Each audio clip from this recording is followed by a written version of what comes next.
entra en un edificio en llamas a buscar a una persona. Arriesga su vida, sabe que hay un momento difícil, pero ¿qué hace? Se arriesga. Un soldado va a la guerra, protege una nación, aún poniendo en riesgo su propia vida. ¿Y qué decir de las madres?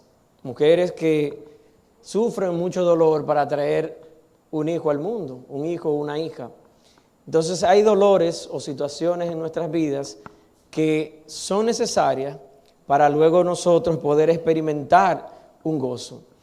Y por eso estas personas o estos ejemplos que les ilustro hacen eso, porque saben que existe un propósito mayor, saben que existe una razón posterior a ese sacrificio o a ese sufrimiento que, vamos a decirlo así, salvaguarda todo el sufrimiento que pudimos experimentar para ver algo mucho mejor.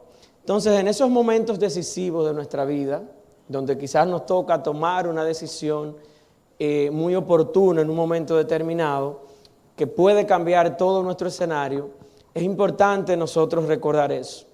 Pero ninguna hora fue tan necesaria ni tan crucial como la que Jesús llamó que era su hora. Fue una hora, fue un momento, fue un espacio en donde cambió el rumbo de la humanidad y abrió la puerta a que el Evangelio pudiera extenderse a todos nosotros. En el contexto que vamos a ver en el pasaje de esta mañana, Jesús acaba de entrar, hace una entrada triunfal a Jerusalén. La palabra registra que unos griegos habían venido a verle y el Señor entonces empieza a reconocer y hablar de que el reloj profético había llegado a la hora y que era tiempo de morir para dar un fruto, que era tiempo de Él entregarse. Y vamos a ver cómo el Señor Jesucristo nos abre su corazón, nos abre todo lo que en Él hay y nos revela el significado profundo de la cruz.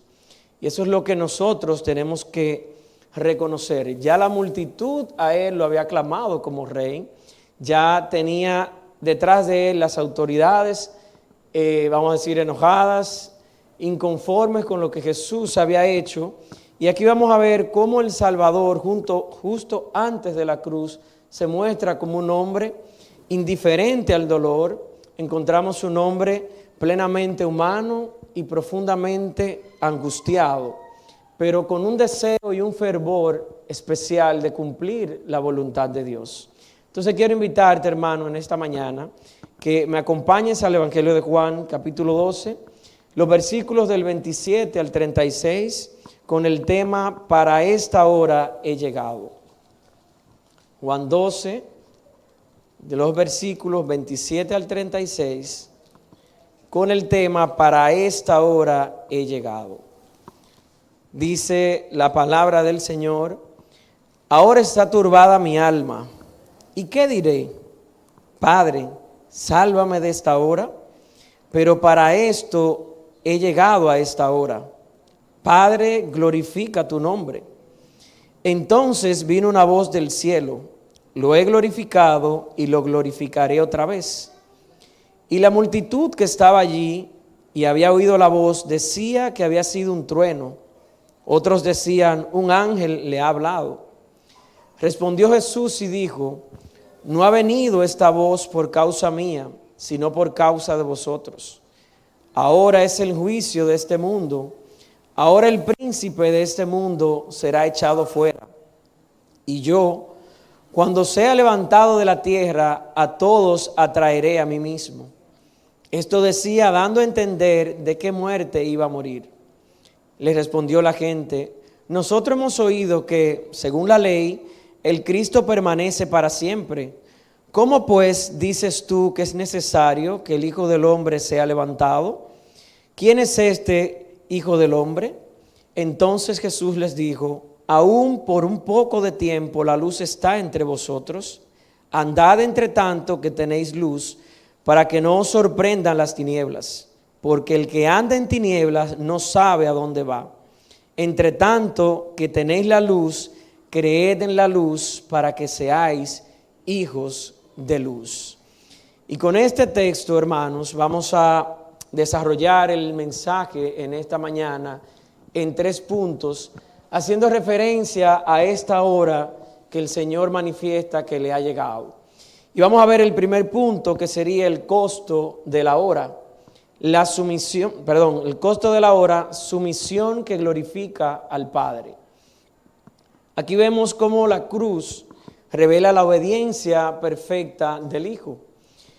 Si ponemos cuidado en el texto, dice, ahora está turbada mi alma. Jesús recibió esta noticia o esta hora crucial de Él morir en la cruz, de entregarse. Y la palabra registra que Él se encontraba turbado, en una agonía, en un pensar en su parte humana, por así decirlo, de ir a la cruz. Y vemos aquí una humanidad de Jesús sin pecado.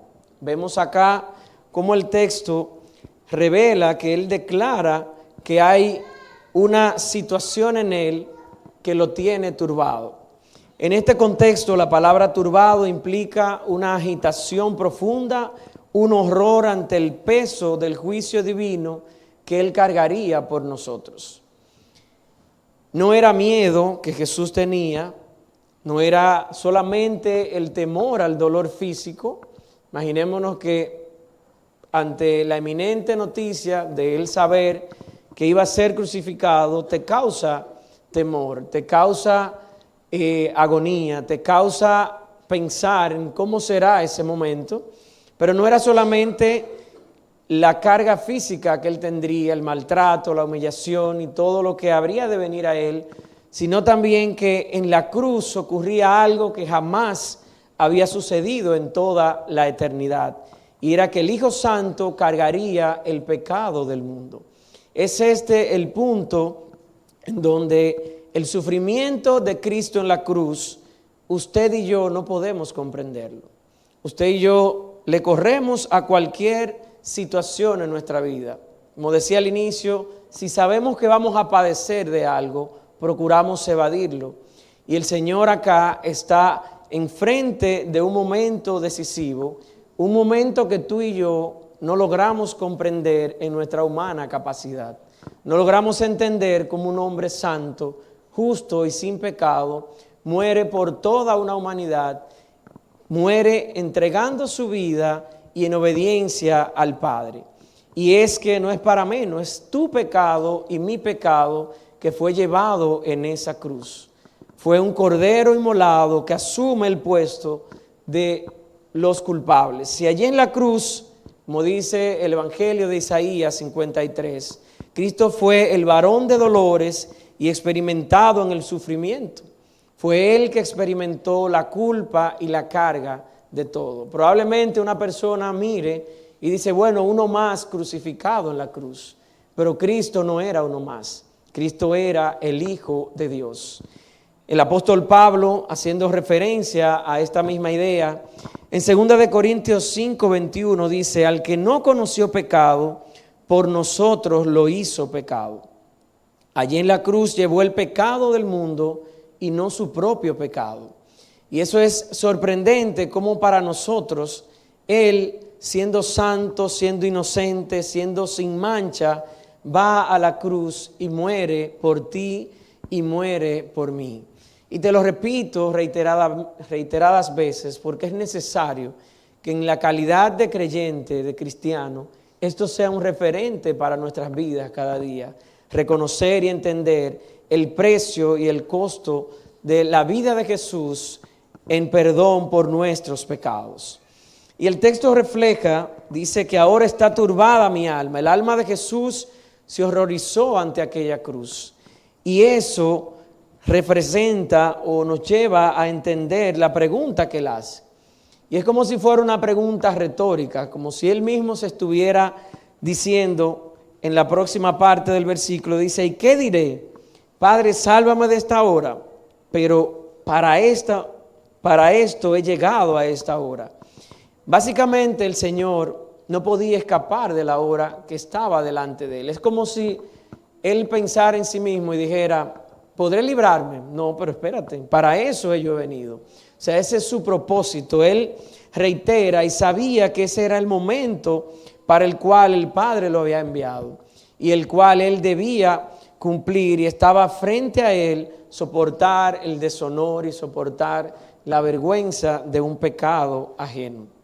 Pero muchas veces vemos la cruz solamente desde esa perspectiva, pero la cruz también refleja su gloria. La cruz para ti y para mí, que no experimentamos ese dolor, refleja la gloriosa entrada o acceso al Padre a través de Cristo Jesús. Tú y yo deberíamos de pensar más en ella y darle más gracias a Dios por lo que Él ha hecho, por lo que significa, por el regalo que tú y yo hemos recibido al estar en Cristo Jesús. El apóstol Pablo en Gálatas 6, verso 14 dice: pero lejos esté de mí gloriarme, sino en la cruz de nuestro Señor Jesucristo, por quien el mundo ha sido crucificado para mí y yo para el mundo. Y te invito a que le pongas cuidado a ese verso que el apóstol Pablo declara en la carta de los Gálatas. Él declara que su única fuente de orgullo, valor y esperanza es esa cruz de Cristo. Y es eso lo que tú y yo tenemos que tener como referente cada día de nuestra vida. Él expresa, vamos a decir, hace la salvedad, dice: por quien el mundo ha sido crucificado para mí. Y esto marca una ruptura total con los valores y las atracciones del mundo. El Pablo está diciendo: para mí ya el mundo no es lo que representa. Para mí yo vivo en el mundo conforme a los estándares que Cristo me ha dado, que es de esperarlo a Él en su venida y guardarme para yo alcanzar cada día el estándar de santidad que Dios demanda. Pablo expone una profunda ruptura espiritual con el sistema de valores del mundo mediante esta declaración. Entonces Jesús va a la cruz no obligado ni tampoco de forma fría. Todo estaba contemplado en el plan de salvación de Dios.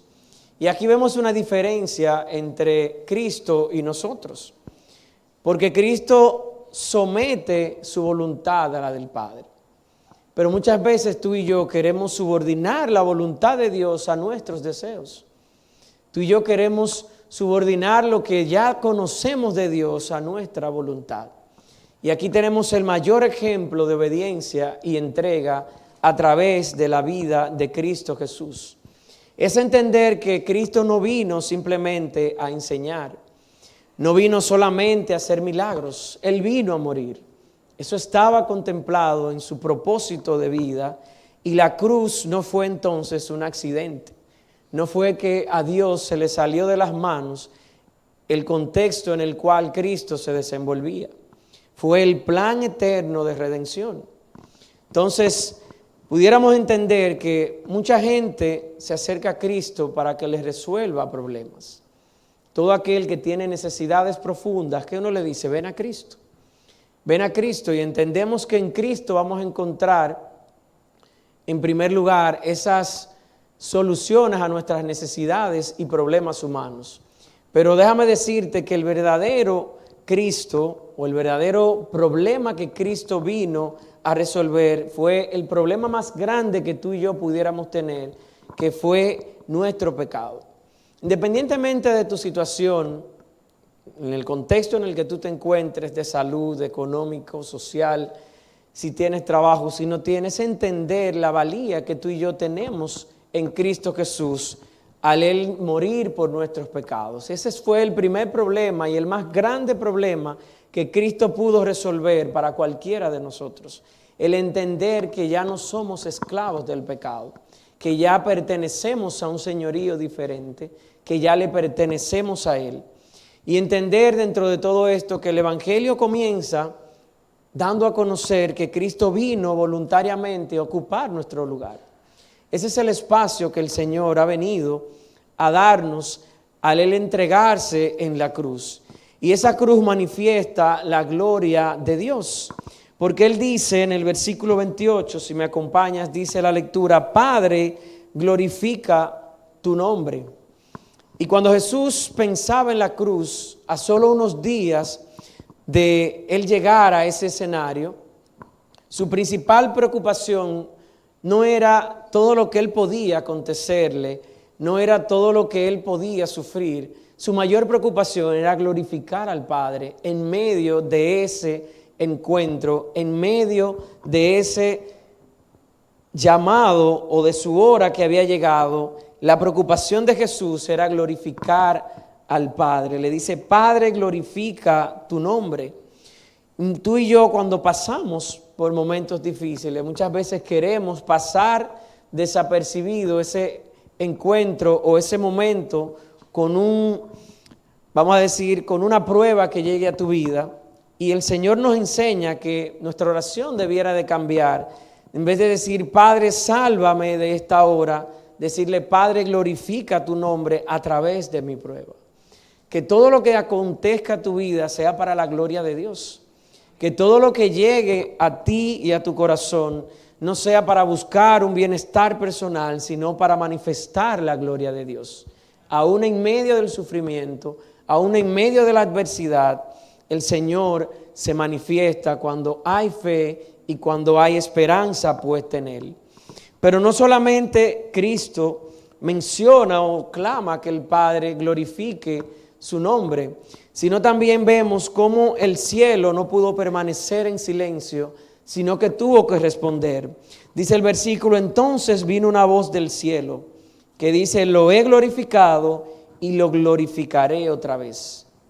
Dios responde audiblemente. Imagínense qué momento tan especial para aquellos que estuvieron ahí. Escuchar de manera directa una de las manifestaciones de la voz de Dios. ¿Cuántas veces tú y yo no queremos que Dios nos hable?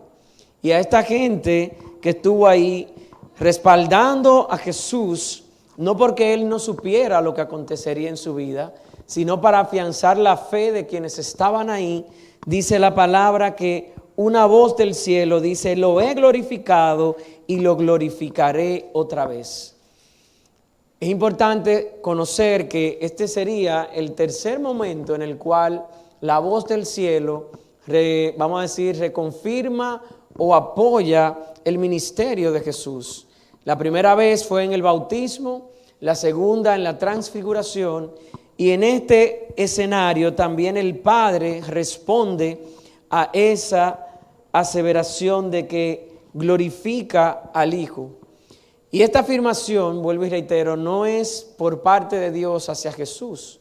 No es que Jesús necesitaba escuchar eso para Él continuar a la cruz. Él estaba claro, su hora había llegado.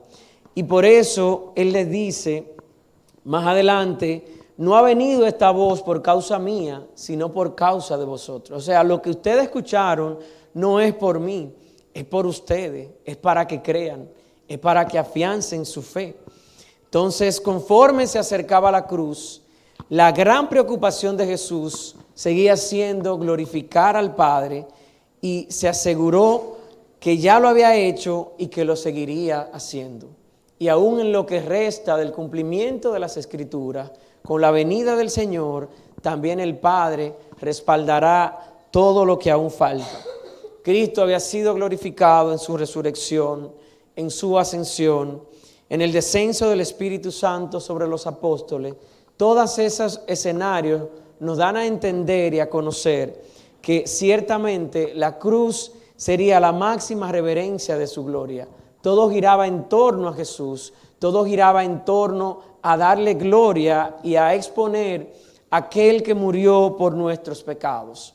Pero sucede que el mundo piensa que la gloria consiste en poder, que la gloria consiste en riqueza, en éxito y en fama. Y amado hermano, te puedo decir que Dios muestra su gloria de una manera completamente distinta. Su gloria brilla en la santidad, su gloria brilla en la justicia, en la misericordia y sobre todo en su amor. Es importante que entendamos cómo todo eso converge en la cruz y en la muerte de nuestro Señor Jesucristo. Y es allí donde Dios muestra el amor hacia los pecadores. Es allí donde Dios cumple su justicia y mantiene su misericordia.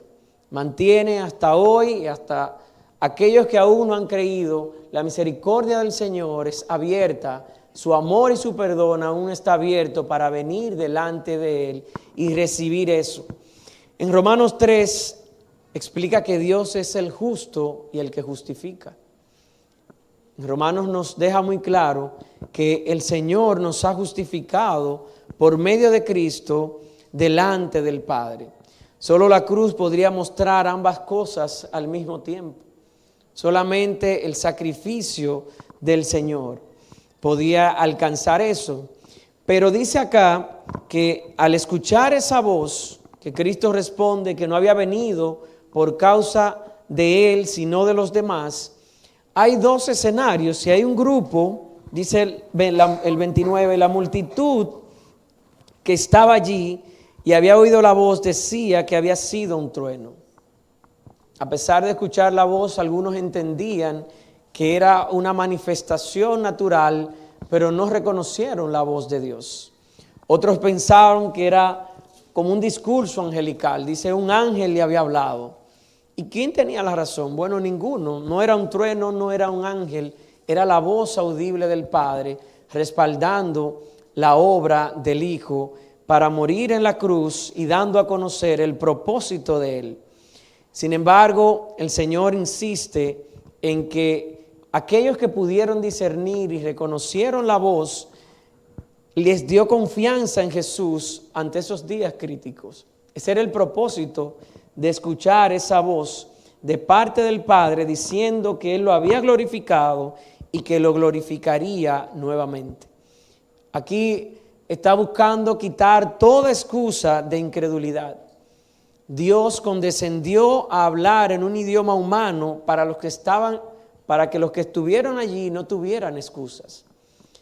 Y miremos cómo algunos, no reconociendo la voz, dijeron, es un trueno.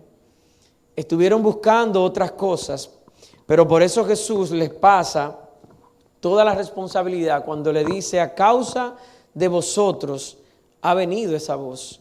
Jesús le está diciendo, le está haciendo responsable de lo que acababan de oír. La voz estaba reafirmando lo que Jesús es delante de Dios. Y así es hoy la palabra de Dios. La palabra de Dios es un acto de misericordia. Hoy no la tenemos audible, pero la tenemos escrita. Y hoy hay muchas personas que entienden que Dios no nos habla. Tú quieres escuchar la voz de Dios, lee la Biblia. Tú quieres conocerle a Él, lee la Biblia. Muchas veces anhelamos y queremos escuchar la voz de Dios, pero cuando vamos a su presencia, cuando oramos, cuando leemos la palabra con detenimiento, podemos reconocer que Dios habla y transforma nuestros corazones a través de su palabra.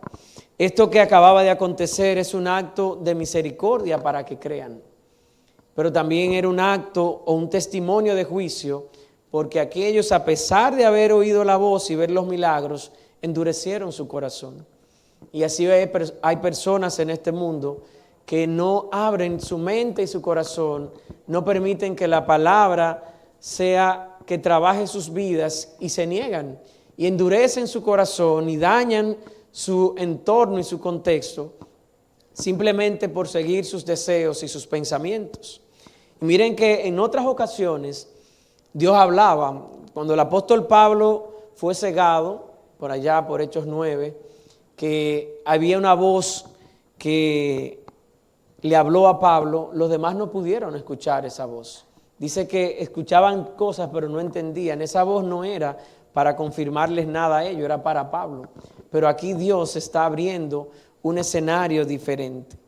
Entonces es entender que cuando alguien te pregunte o tú mismo tengas quizás duda de que Dios te ama, la respuesta no es mirar tu circunstancia y decir, ya tengo este problema, ya Dios se olvidó de mí. Estoy pasando por tal situación, ya Dios no me ama, se olvidó de mí. No depende de tu estatus el amor que Dios siente por ti. Cuando alguien te pregunte, cuando tú tengas duda del amor de Dios, mira la cruz. La cruz es la demostración definitiva del amor de Dios. Es ese acto sobrenatural por el cual tú y yo no debiéramos estar aquí. Por el cual tú y yo pudimos estar muertos, aún en nuestros delitos y pecados, y Él nos trajo a su luz. Y Él ha dado todo por ti y para mí, y sigue cada día alentándonos y levantándonos para permanecer en esa santidad que Él demanda para alcanzar la eternidad que tenemos en Cristo. Y en ese primer bloque podemos observar esta parte. Sin embargo, en el segundo punto, lo vamos a llamar el triunfo de la hora, victoria sobre el enemigo y atracción de los pecadores. Y esto lo vamos a ver en los versículos del 31 al 33. Cómo la cruz derrota definitivamente a Satanás. Y es esa la postura y lo que para ti y para mí tiene que tener valía. No es tanto lo que podamos alcanzar en bienes para nuestros deleites en Cristo, sino lo que implicó la muerte en la cruz. El verso 31 dice: ahora es el juicio de este mundo. Ahora el príncipe de este mundo será echado fuera. El príncipe de este mundo fue juzgado por la manera en que trató a Jesús en la cruz. La cruz no solo juzgó al mundo, sino que también derrotó a Satanás. Fue un juicio, pero fue una derrota. Ahora el príncipe de este mundo será echado fuera. Y ya ahora hay un traslado de que la derrota del mundo y Satanás fue la victoria de Dios y la victoria del pueblo de Dios. Eso no fue solamente que Cristo venció en la cruz. Tú y yo, siendo pueblo de Dios, somos vencedores por Cristo a través de todo lo que ya Él hizo. Somos coherederos. Y eso es importante, no solamente el hecho de que eso sea así, es que tú creas que eso es así. Porque hay muchos cristianos que no reconocen el valor que tienen en Cristo Jesús. Se menosprecian, no le dan el carácter a la postura que ya Cristo nos ha dado. Entonces pudiéramos definir este mundo, cuando dice el texto, en el sentido en que Jesús habló, como la cultura en oposición a Jesús. El príncipe de este mundo fue echado fuera. Este mundo es todo aquello que va, o todo aquello cultural que va en contra de los principios y los mandamientos de Cristo Jesús.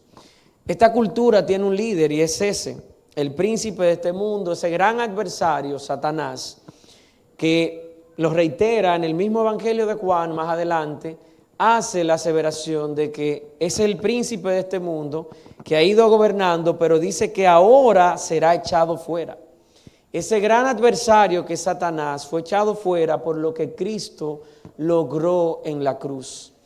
Y ese hecho o eso tan trascendente de Satanás ser echado fuera quita cualquier autoridad legítima de él sobre el pueblo de Dios.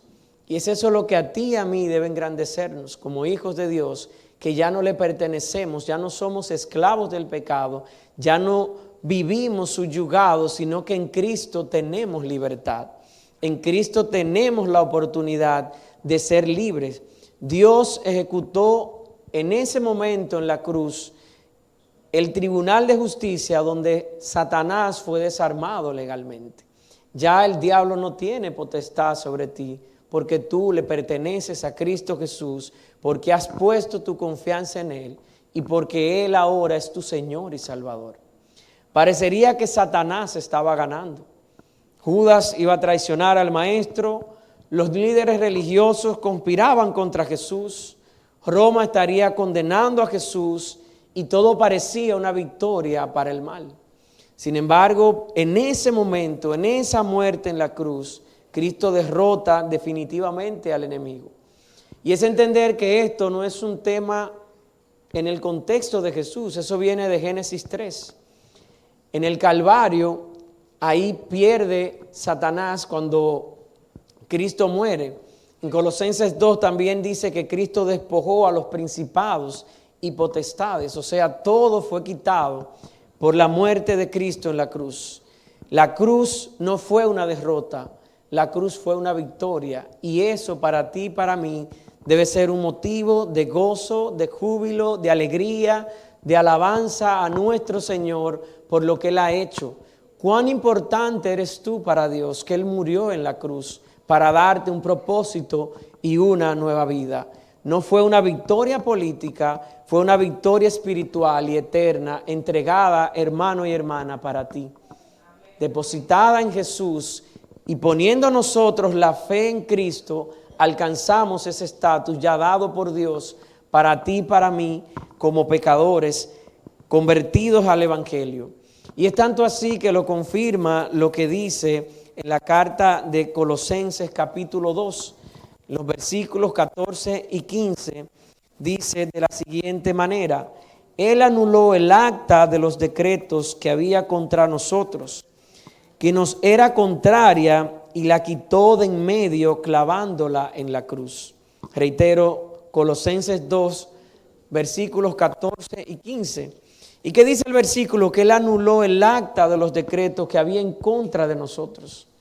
O sea, aquello que te hacía culpable y te hacía merecedor de la muerte en la cruz, y todo aquello que era para condenarte a ti, dice que fue quitada por Jesús en medio y clavándola en la cruz. Y despojando a todos los principados y a las potestades, los exhibe públicamente, triunfando sobre ellos en la cruz. Hermano, lo que te estoy hablando no es cualquier cosa. El creyente ya no vive esclavizado al pecado, porque en Cristo, vuelvo y te reitero, somos libres. En Él somos libres. El enemigo todavía ataca, sí, es cierto, pero ya no gobierna sobre quienes pertenecen a Cristo Jesús. Él no tiene el dominio, Él no tiene la potestad para subyugarte en el pecado, porque hubo uno que murió para que tú fueras libre en Él.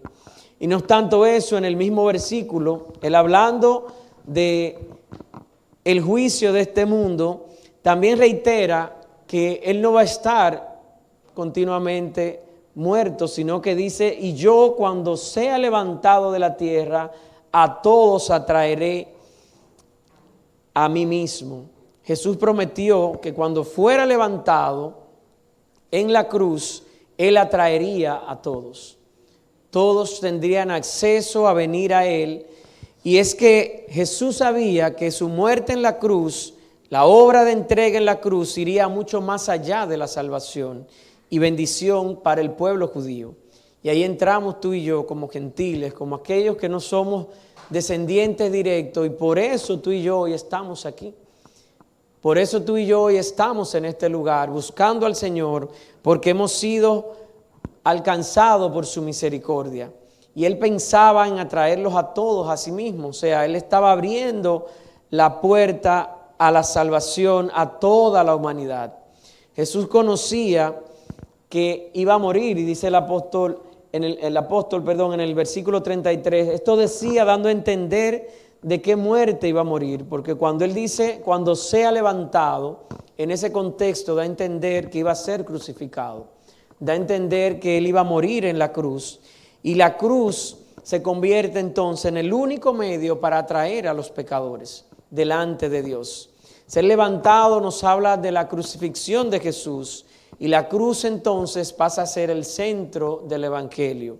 No son nuestros esfuerzos, no son nuestras buenas obras, no son nuestra moral ni nuestra religión que nos va a salvar ni nos va a llevar a Cristo. Es la cruz, es lo que permite que todo pecador tome como referencia a Jesús y venga delante de Él. Y cuando Él habla en su declaración diciendo que lo traería a todos hacia sí mismo, es importante que esto no habla de que todos serán salvos, porque no tendría sentido para nosotros si todo el mundo llegara, o sea, buenos y malos, creyentes y no creyentes, alcanzaran la salvación. Lo que Jesús está hablando es que se permite o traería a todos hacia Él, a toda lengua, a toda nación y todo pueblo podía accesar al Señor mediante el Evangelio. Es eso que Él hace referencia, que ya la salvación no estaría limitada solamente a los judíos. Cristo sería el Salvador del mundo. Cristo sería ese Señor para cada uno de nosotros. Y para nosotros como iglesia es importante entender lo siguiente, y es que nosotros como iglesia cada vez debemos estar más centrados en la cruz. El mensaje no debe de ser reemplazado, el mensaje de la cruz debe predominar, el llamado al arrepentimiento.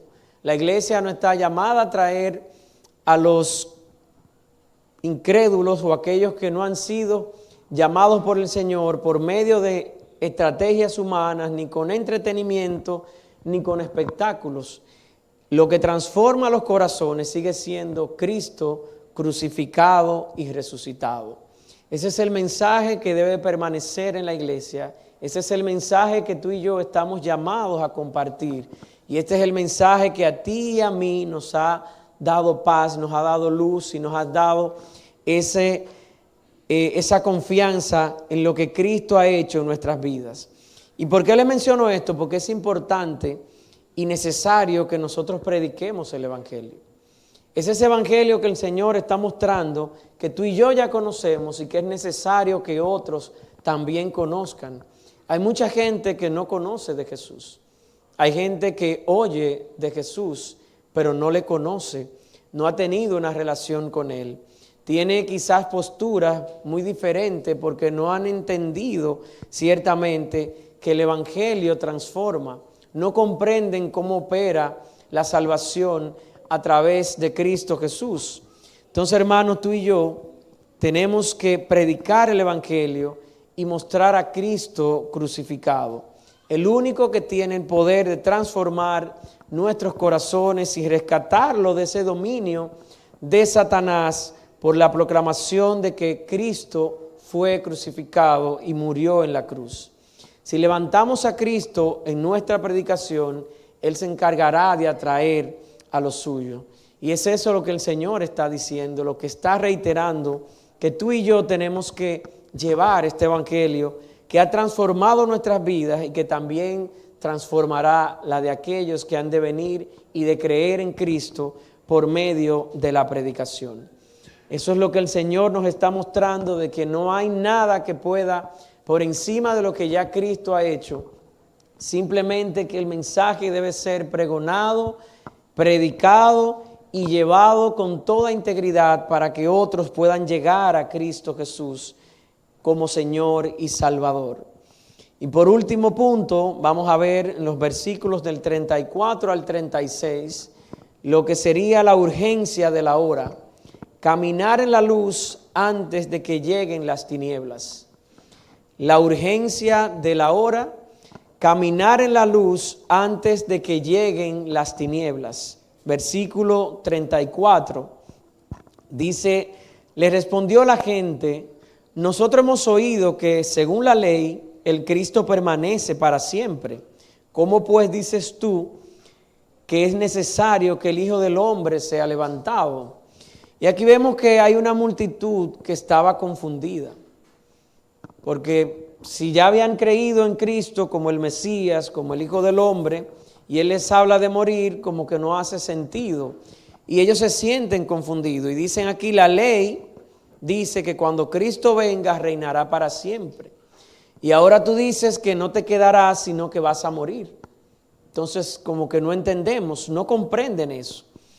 Entonces las personas que le había enseñado probablemente tenían más referencia de la ley, de los pasajes que hablaban del triunfo del Mesías. Continuamente uno encuentra en la palabra que habla de la perpetuidad del reino del Señor. Pero también están los textos como el de Isaías, el Salmo 22, que hablan del padecimiento y del sufrimiento de Jesús. Y es necesario conocer el contexto de toda la Escritura. El Hijo del Hombre es una expresión o era un título sugerente del Mesías. Hacía referencia y era una manera en la que Jesús mencionaba o hablaba de sí mismo. Cuando Él decía: el Hijo del Hombre va a acontecer tal y tal cosa, hacía referencia a Él, dándole a conocer que desde las Escrituras Él era el Mesías. Pero ellos esperaban un Mesías conquistador. Ellos no entendían que un Mesías podía ser crucificado, simplemente no lo comprendieron. Y asimismo, como no comprendemos el amor de Dios para nuestras vidas, muchas veces no podemos comprender que un Dios, un Señor, un Salvador pudiera terminar de esa manera. Hoy hay mucha gente también que no comprende a plenitud lo que implica el Evangelio. Te quiero ilustrar esto porque uno lo lee y dice: wow, pero ¿cómo no van a comprender lo que Cristo hizo? Si fuese de esa manera, hoy las iglesias estuvieran llenas, todas, esperando al Mesías, esperando el regreso del Señor, que es lo que continúa para su iglesia. Ellos están haciendo referencia a que no comprenden cómo el Mesías sería crucificado. Y hoy nosotros no comprendemos cómo hay tanta gente que no entiende que Cristo volverá, que Cristo estará nuevamente por su iglesia volviendo, y hay personas que no lo comprenden.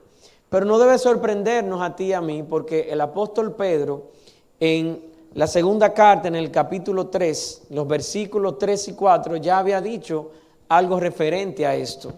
Dice en ese versículo: ante todo, sabed esto, que en los últimos días vendrán burladores con su sarcasmo, siguiendo sus propias pasiones y diciendo: ¿dónde está la promesa de su venida? Porque desde que los padres durmieron, todo continúa tal cual como estaba desde el principio de la creación. ¿Y qué te quiero decir con esto? Que quizás para muchas personas el venir y el buscar a Cristo, el alabar al Señor, pudiese parecer algo, Cristo viene y van 2000 años y no pasa nada. Pero dice la palabra que vendrán burladores con su sarcasmo diciendo: ¿dónde estará la promesa de su venida? Iglesia, la promesa está dada.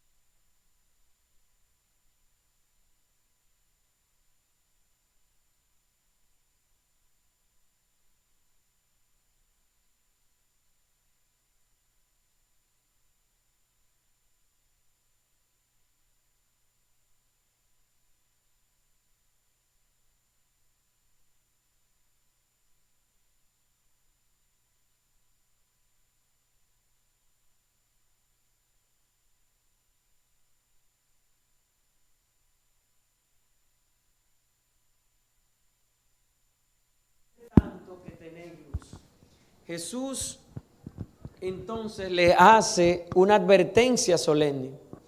Jesús les aseguró que solo estaría con ellos por un poco más del tiempo. Jesús le estaba diciendo: ya mi hora ha llegado, seré crucificado, aprovechen la luz. La luz de su ministerio terrenal ya estaba por extinguirse. Ya estaban llegando los últimos días de ese ministerio del Señor Jesucristo.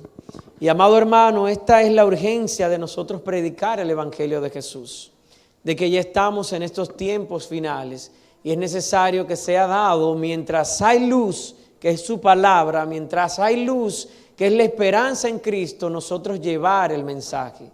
Debemos de creer que en Jesús, mientras hay luz, aún Él está aquí, porque eso no va a durar para siempre.